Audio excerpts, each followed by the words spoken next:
everyone, it's Leon here, and I am with... Are you Dave or Meeks this time?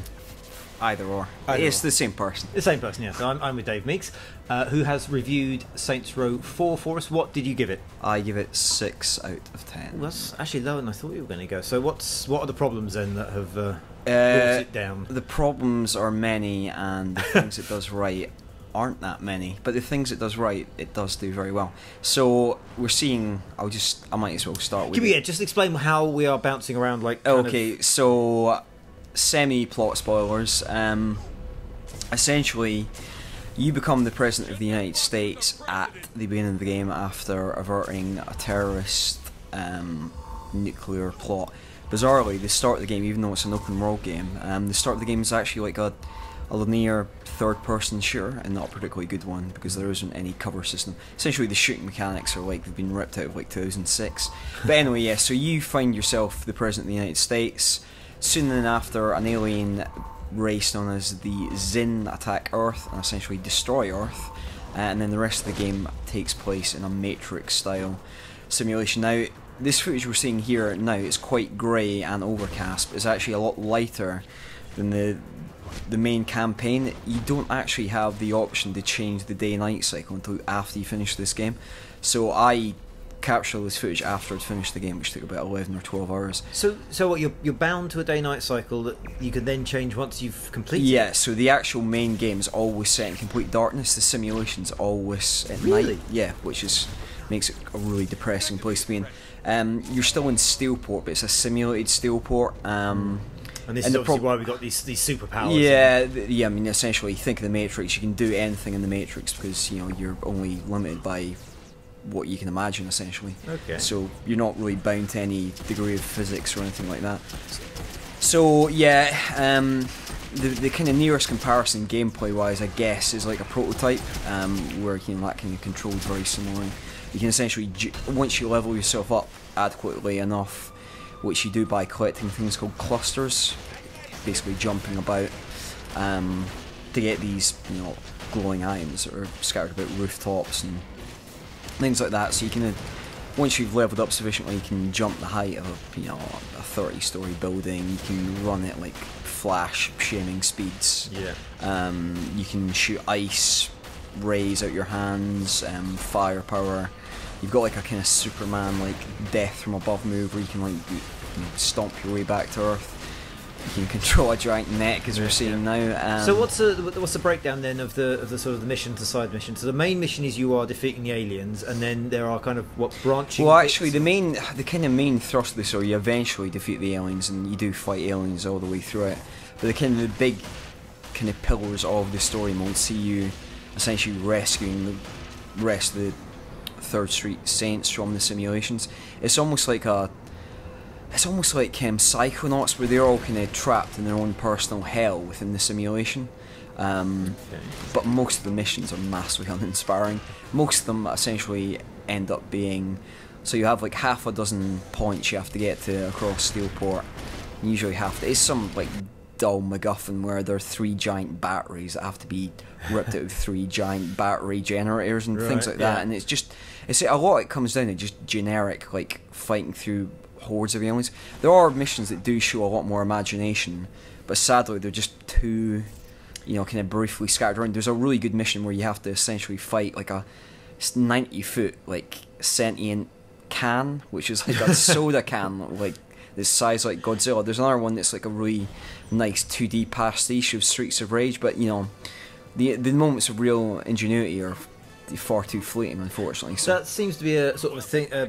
An ongoing theme with the series, because I remember Joel reviewed the last game, and after, in reverse to this, a fairly strong opening, the main missions were then very generic, very go here, kill enemies, press buttons. It's always been a problem in the series. It's bizarre because for a series that is so overtly wacky, and you can dress up as a giant cat and fly about a city, the meat and potatoes of the actual missions are very dull and very unimaginative, which is we're showing it in quite a good light here, I guess, because I was going through the footage and just sort of cutting out all the interesting bits. Yeah, I mean, so all the mini games are still very interesting. That's one of the areas where it's probably still ahead of the other sandbox competition. Like, the mini games are generally diverting. It's probably the only area of the game where I feel it's maybe got a leg up on GTA 4, which is 5 years old. So yeah, you can control a giant mech. There was this game we're seeing a few seconds ago called Genki's Mind Over Murder, where essentially it's almost like a telekinetic hoop toss where you have to like throw cars and people through floating rings in the sky. But it's really damning that in almost every single mechanical level it's inferior to a 5-year-old game. Now I know GTA 4 set a pretty, you know, high benchmark, and then certainly something that Red Dead took even further, but you know, like graphically it's terrible. It's absolutely terrible. This is essentially was DLC that expanded into a full game, wasn't it? Originally, because that big tin candy fight, that was part of some DLC for Saints Row 3, and then they brought it out, extended it into a full game. It's just the engine is an absolute mess. I suppose it's a kind of byproduct of this being now essentially a yearly franchising. It's a bit of a B game, you know. It's the textures are terrible. It doesn't run up very well at all. Like the frame rate is all over the shop. Now, I don't know if it was necessarily. It could have been a bug that we had in review code. I did mention this in the written review, that there were 2 or 3 times in the game where the game would drop to probably about 10 frames a second for about 7 or 8 minutes. And it would only, you know, go back to a normal frame rate after I rebooted the game. So that could be, it could be something you find in, you know, the box copy. It might be something that's fixed with a day 1 patch. It's kind of hard to tell, but you know, it doesn't like the super speed at all. That usually makes the frame rate tank, and like the super jump as well.